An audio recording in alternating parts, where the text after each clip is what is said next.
Welcome, everybody. Welcome to Istio Day. My name is Ameer Abbas. I'm a product manager at Google, and today we're going to talk about how requests flow through Istio. I'm going to really just kind of divide this presentation into four components. The first thing I really want to talk about is how service discovery works, especially in the context of multiple clusters, and how Envoy configurations work. Then we're going to look at something what we're calling distributed services. It's the same thing as a multi-cluster service. Think of a single Kubernetes service that runs on multiple clusters. I think it gives you a lot more resiliency. We're going to talk about east-west traffic. What that means is how service-to-service traffic within the service mesh flows in the context of multiple clusters. Then we're going to talk about north-south traffic. So that's the ingress and the egress piece. So how services or how requests that are originating from outside of the service mesh that want to talk to a service that's running inside of the service mesh happen, and vice versa, how requests originating from inside of the service mesh that want to access services that are running outside of the mesh happens. And then we're going to hit locality load balancing, which I think is a very important concept, especially in the context of multiple cluster architectures where you can have clusters running in multiple regions. And how do you make sure that the right client traffic is accessing and getting to the right cluster? So those are the four things we're going to talk about. Let's start off with just kind of some of the basics, and let's get that out of the way is kind of how service discovery and Envoy configurations work. So here I just have a very simple cluster, just a single Kubernetes cluster with the Istio control plane deployed. That's the Istio D service. You also have your Kubernetes API, and then I have some services running. So in this case, I just have three services running, service A, B, and C, each with one pod. And then the EN that you see across each pod is that these are the Istio enabled service. And as you already know, that when you have an Istio-enabled service, you get an Envoy deployed inside of each of these pods. So the way service discovery works in a very simple way is the Istio-D queries the Kubernetes API server, and it asks for the services and for the endpoints. So it gets the full picture of what that cluster services and endpoints looks like.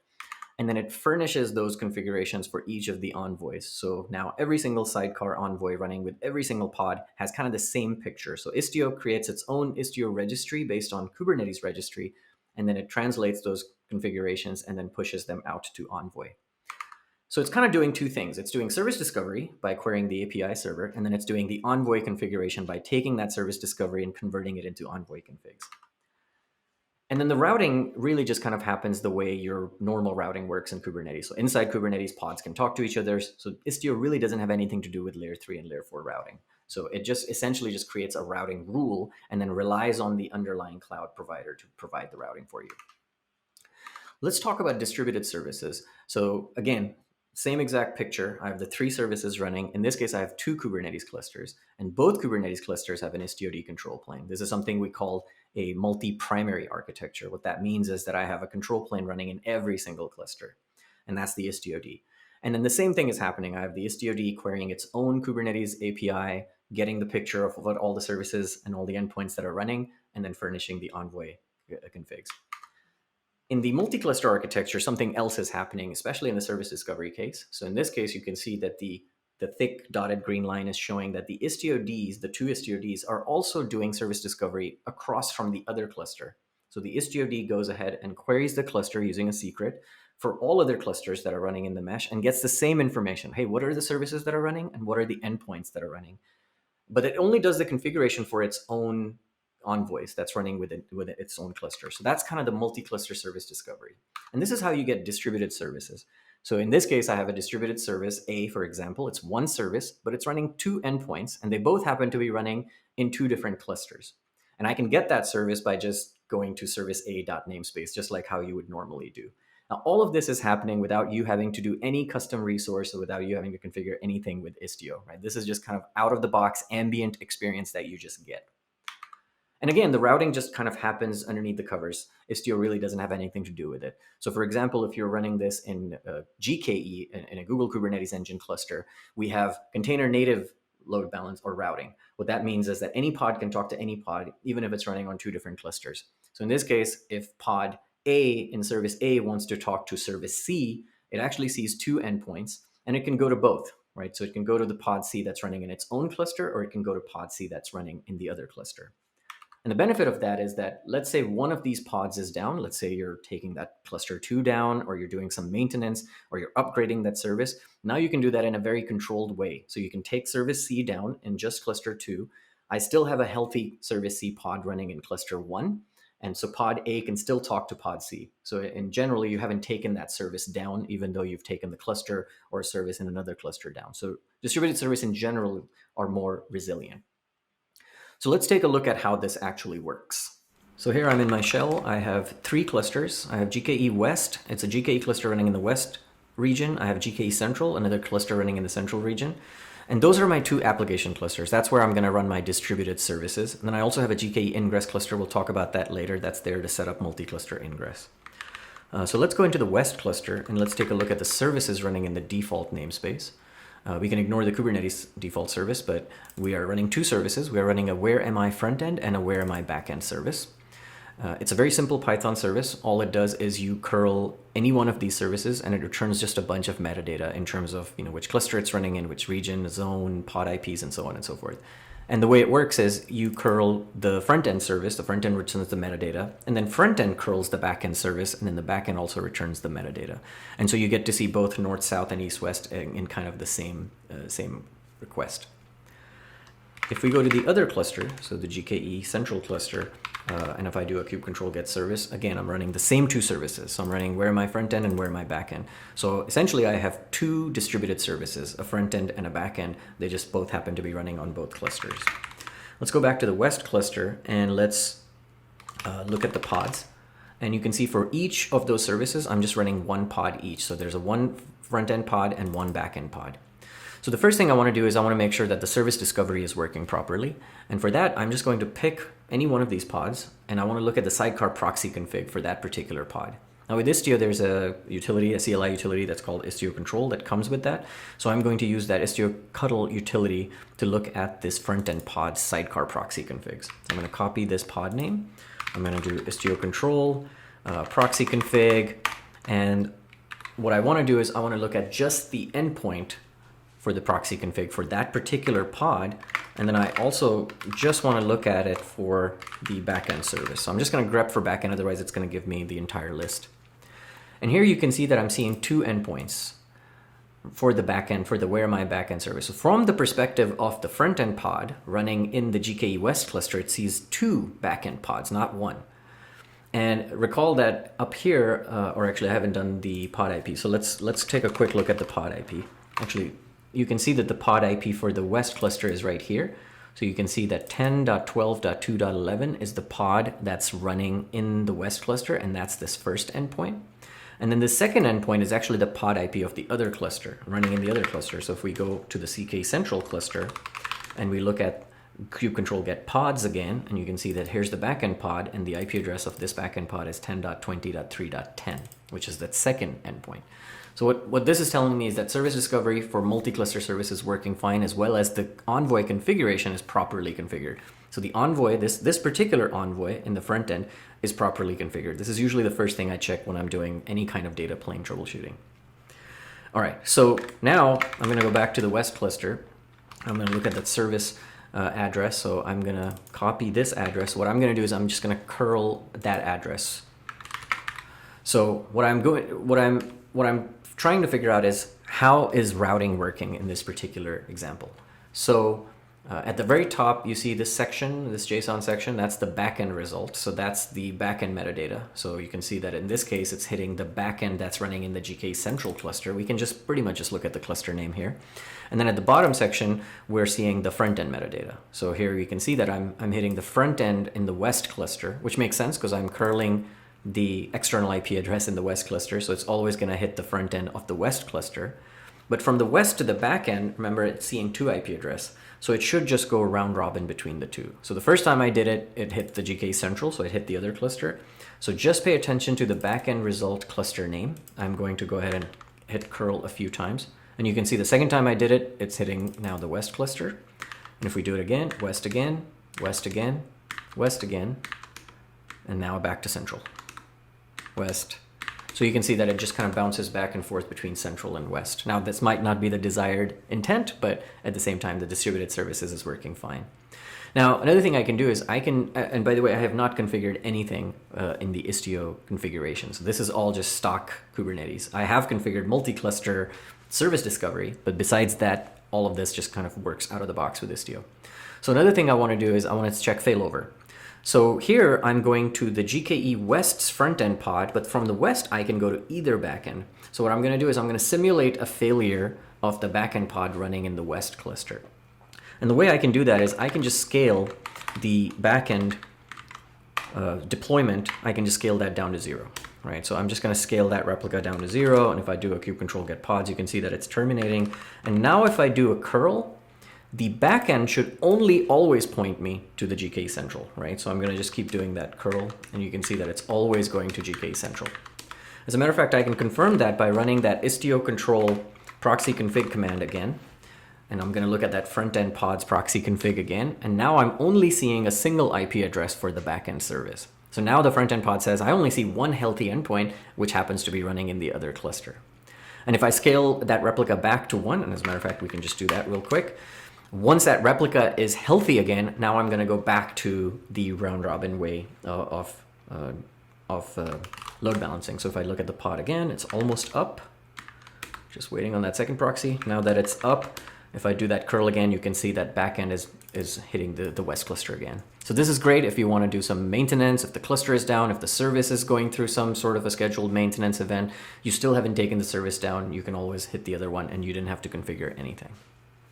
All right, so hopefully you got a good picture of kind of how east-west traffic works. So let's talk about north-south traffic, and we're going to start with a very common use case, which is Ingress. So again, we're going to stick with the multi-cluster theme. So same 2 clusters. I have a service running in both clusters. So service A with one pod running in cluster 1, another pod running in cluster 2. And then I also have an Ingress service running in both clusters. In this case, it's running in the gateway's namespace. So Istio comes with an Istio Ingress gateway. Again, it's just a service running inside of the cluster. And so the idea is that, let's say you have clients that are running outside that want to access this service. Now you can do that through Kubernetes Ingress, or you can do it through the Istio Ingress. And the way in the multi-cluster scenario, how it would work is you would need some sort of a global load balancer that the clients will hit. The global load balancer would then talk to the Istio Ingress gateway service. And then the Istio Ingress gateway in turn will talk to your backend service. In this case, it's service A. Now let's just look at line by line kind of how this particular thing is working. So clients just need a single DNS or a single IP address to hit. So that's the global load balancer's front-end IP address.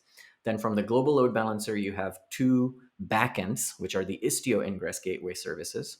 And that's the green line that you see going between GC or between the load balancer and the Istio Ingress gateway. And then from the Istio Ingress gateway to the actual service that you're hitting is just east-west traffic. Istio Ingress gateway service and service A are just 2 services running inside of that cluster. So again, we're kind of seeing that crisscross, right? We're seeing the distributed service pattern that we've just saw, right? Where the Ingress gateway will say, hey, I see 2 pods, both Ingress gateways will say, I see 2 pods for the same service, and then it will just round robin that traffic. Now, this might not be desirable because you may want to keep the traffic within the same thing, and we'll talk about that. But at least in terms of functionality, this is how it would work. And all of this traffic will be encrypted, right? So from the client to the load balancer, perhaps you're doing some TLS termination for a public certificate there. From the load balancer to the Istio Ingress gateway, you want to make sure it's also HTTPS and 443. And then again, from Istio Ingress gateway to the actual service A, it's just MTLS because that is just east-west traffic. Another benefit of using Istio Ingress gateway is something called a fan-out model. So with Kubernetes Ingress, let's say you had 3 services, A, B, and C, and let's say they were running in 3 different namespaces, you would need 3 different ingresses. And what that would mean is that you would have 3 different front ends. But let's say that's not the desired effect that you want. You want a single front end with 3 different paths. So you want to maybe go /service A, /service B, /service C, but with the same DNS name and same front end IP address. With Istio Ingress gateway, you can do that. And I'll show you how we can do that using something called virtual services. So you'll create a single front end, and then you'll use path-based routing to go to 3 different services. Now, another thing here we want to now start talking about is something called locality load balancing. Now, one of the benefits of distributed services is that they are much more resilient. So you can take clusters down, you can take services down, and you haven't taken the entire service down. So you've kind of abstracted away the infrastructure from your actual service. But part of that is, let's say you're running a globally distributed service. What that means is you're running a service that's in multiple regions. In this case, I have 2 clusters, and one cluster could be in the US West region. Another cluster is, let's say, running in Europe. And what you want is you want the users that are closer to region 1 to always go to region 1 when it's healthy. to the services running in region 1, and the users that are closer to region 2 should always go to services that are running in region 2, or the closest clusters to them, because that'll give them the best experience. And only when things fail is where you want to fail over. So this is kind of where locality load balancing in Istio kind of comes into play. From the load balancer to the Istio Ingress gateway is kind of out of the purview of Istio, right? So that is something that your cloud load balancer should be able to provide. So in Google Cloud, for example, the GCLB is location aware. So based on the user's location, it will point you to the closest healthy backend. What that means is that clients closer to region 1 will always go to the Istio Ingress gateway in region 1 as long as that gateway is healthy, and vice versa. Clients closer to region 2 will go to the Istio Ingress gateway in region 2 once that is healthy. But now from the Istio Ingress gateway to the backend service, you also want locality load balancing, right? You want the Istio Ingress gateway in region 1 to always send traffic to the service A in region 1, and vice versa, Istio Ingress gateway in region 2 to always send traffic to the service in region 2. And only when that service fails, so in this particular case, let's say the service A in region 1 is failing, or you're taking it down for some maintenance, now the Istio Ingress gateway in service in region 1 can send traffic to the service A running in a different region, right? And that's exactly what kind of the desired effect for that particular thing is. So let's take a look at kind of how that works. So I have set up multi-cluster ingress already, and the way I did that is using the GKE ingress cluster. But the end result of that is, if I go to the Cloud Console load balancing page, you can see at the very top I have an layer 7 HTTP load balancer. It's usually prefixed with MCI or multi-cluster ingress. So it's essentially given me a front end, which is this IP address, and then it's pointing to the 2 Istio Ingress gateways in the 2 clusters. So it's pointing to the GKE West Istio Ingress gateway, which is the bottom one, and then the GKE Central Istio Ingress gateway, which is the top one. And both of those are healthy. So that's how I'm kind of doing that first leg, going from GCLB to the 2 Istio Ingress gateways. And then from there, I'm going to just take a quick look at the Ingress gateways.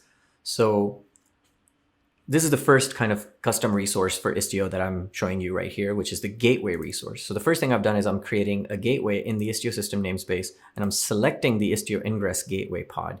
And then I'm saying for all hosts, just send it to port 80, right? So in this example, obviously, if you have specific DNS hosts, you can just give a list of that hosts there.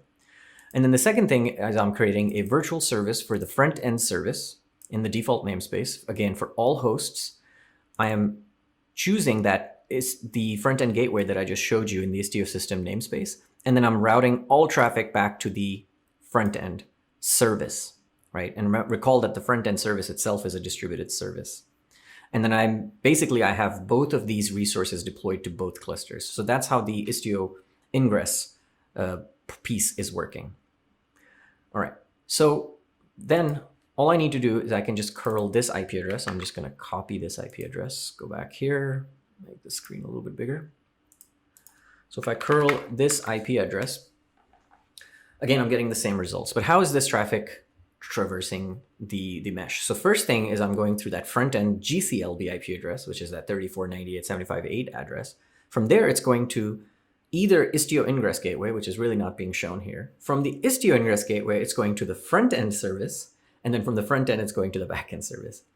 So recall that from the Istio Ingress gateway to the front end, it's just round robining between the 2 front ends. And that's why this bottom half of the metadata, which is the front end metadata, you can see that my first curl actually hit the central cluster. I'm in LA, so I should be hitting the west cluster, but I'm actually hitting the central front end. And then from central, it's ping-ponging back to the west backend, right? Which is like kind of the worst case scenario. So I'm in the West Coast. Not only am I not hitting the West Coast front end and the West Coast back end, I'm actually hitting the central front end and then back to the West Coast back end. And if I keep doing this over and over again, you'll just see that now I'm hitting both centrals. Now I'm hitting both west. So you can see that from the Istio Ingress gateway, I'm just doing a complete round robin between my distributed service because locality load balancing is not turned on. So let's do that. Let's do the next thing we should do is just turn on locality load balancing. So I am going to do that by creating something called a destination rule. And I'm just going to show you one of the destination rules because they're essentially identical. So here's the destination rule that I'm going to put in for the where my backend service in the GKE West cluster. You do the destination rules on a per service basis. So I'm going to have to do that in both clusters for both services. So there are going to be a total of 4 destination rules. And essentially, this is the section that we want to really kind of pay attention to. I'm enabling locality load balancing, and then I'm also enabling failover, and then I can give it a list of from which region or zone to which region or zone do I want to fail from and to. So here, since this is going to be running in the GKE West cluster, I'm basically saying failover from the west to the central region. Since I only have 2 clusters, I actually really did not need that, but I just wanted to show you that you can actually give it a list of things. So based on this, if I just add this destination rule, I will have locality load balancing enabled. So I'm going to go ahead and add that to both clusters for both services. So there's going to be a series of 4 destination rules. Now, as soon as I create it, I'm going to do that. So I'm going to clear this, and I'm going to curl that thing again. And you can see that now I should only be hitting the west cluster, both front end and back end. So I'm hitting the west front end, west back end.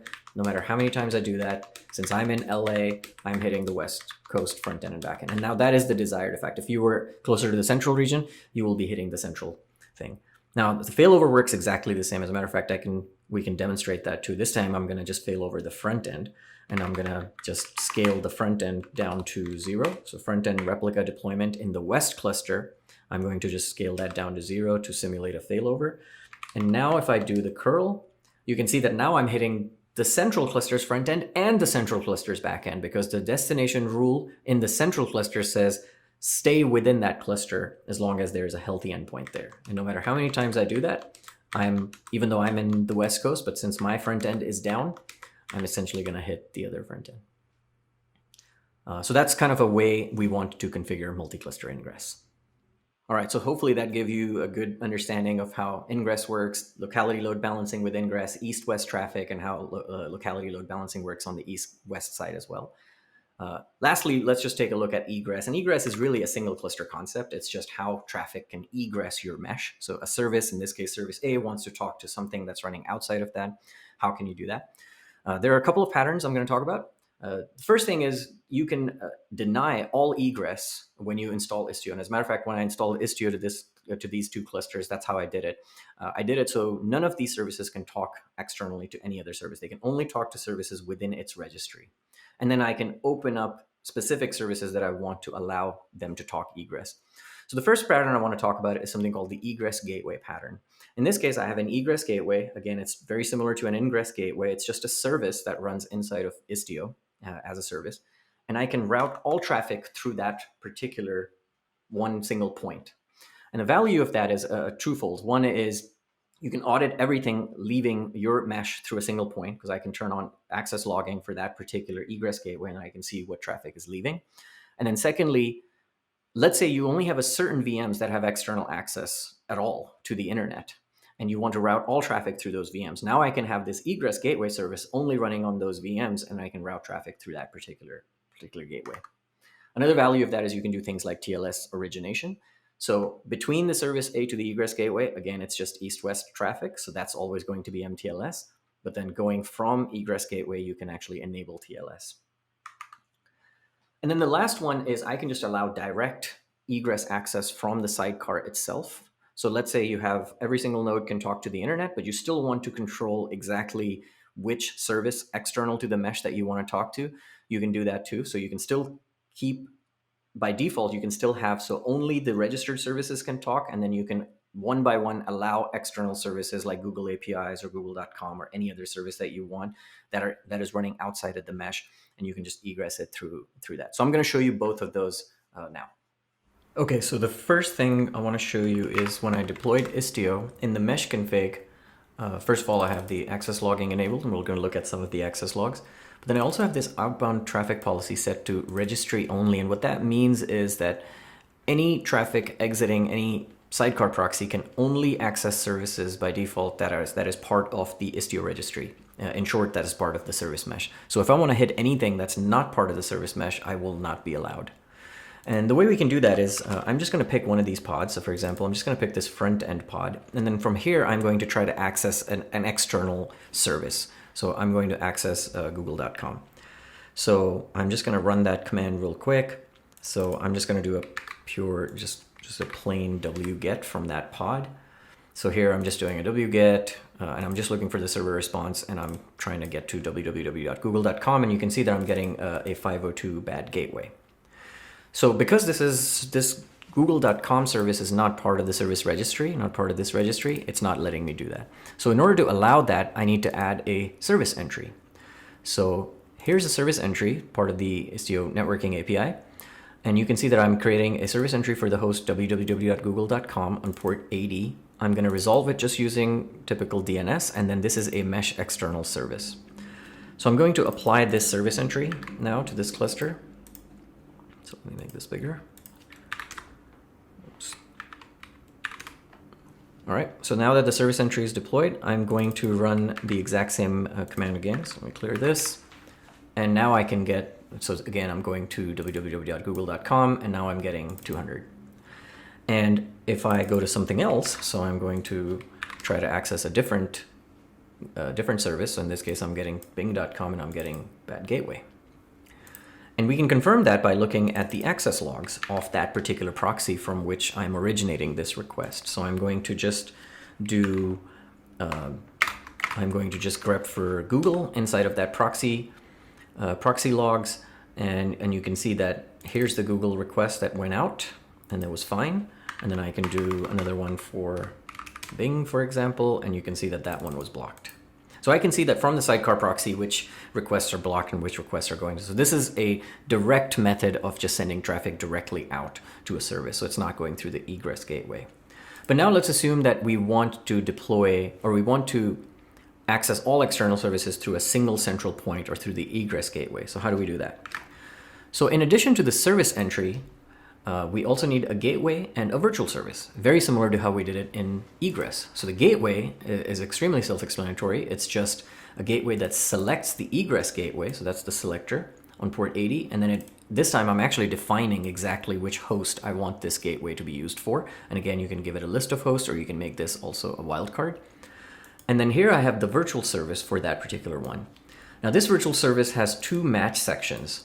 But let's just take a look at it from the top. So here I'm saying that for the host www.google.com, I can match both gateways. So mesh is any sidecar proxy, and that's just considered, that's the implicit mesh gateway, and then the Istio egress gateway that I just created. And then I'm saying if that's a sidecar proxy, if the traffic is coming from the sidecar proxy, then send the traffic to the Istio egress gateway service. And then the second match statement says if this traffic is originating from the Istio egress gateway, if it matches the Istio egress gateway, then send it to google.com. So you can see that from every other proxy that is not Istio egress gateway, it's going to send that traffic to first Istio egress gateway, and then from Istio egress gateway, it's going to send it out to google.com. So let's go ahead and apply these two things. So I'm going to apply the gateway and the virtual service now. Oops, always mess that up. All right, and now that that is applied, let's ping Google again. So I'm going to curl that, and you can see I'm still getting a 200, but now let's look at both logs. So we're going to look at first the front end, the proxy logs, and you can see that right here it says that I'm trying to go to www.google.com, and then it's outbound and it's going to the Istio egress gateway. And then the second log I want to look at is the Istio egress gateway log. So the first thing I'm going to do is get the Istio egress gateway pod, and then I'm going to look at that pod's access logs. And then here you can see that I have an outbound request from the Istio egress pod also going to google.com. So this is a way you can restrict traffic, external traffic, through a central point or through an egress gateway. All right. Well, thank you for your time. Hopefully you got a good understanding of kind of how traffic flows, especially in multi-cluster architecture in an Istio service mesh. So we talked about east-west traffic, how traffic flows between two clusters. We talked about north-south traffic, specifically Ingress, and how locality load balancing works. And then we talked about south-north traffic, which is egress traffic, and how egress traffic works, and how you have multiple controls on how you can allow egress traffic. So thank you for your time.